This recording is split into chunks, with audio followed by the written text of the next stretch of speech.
బోల్డెన్ ఉన్నాయి. దైవ చిత్తమును నెరవేర్చడానికి తన్ను తాను అప్పగించుకున్న వానికి దేవుడు సమస్తము సమకూర్చి మేలుకే జరిగిస్తాడు.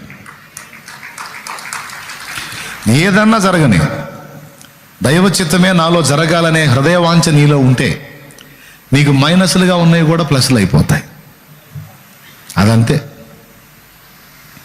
నా తండ్రికి నచ్చని పని నాకొద్దు, నా తండ్రి ఇష్టమే నాకు కావాలి, నా తండ్రి చిత్తమే జరగాలి అని ఎవరైతే అలా అప్పగించుకుంటారో వాళ్ళకి కావాల్సిన ఏర్పాట్లన్నీ తండ్రి చూసుకుంటాడు. వాళ్ళకి మైనస్లుగా ఉన్నవి కూడా ప్లస్లుగా మారిపోతాయి. యోసేపుకి అంతే జరిగింది, అబ్రహాంకి అంతే జరిగింది, దావీదుకి అంతే జరిగింది, దానియేలుకి అంతే జరిగింది, యేసయ్యకు కూడా అంతే జరిగింది.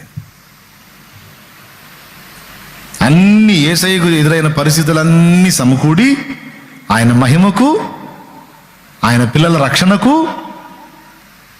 అందరి క్షేమమునకు అవి కారణమైనవి పరిస్థితులు.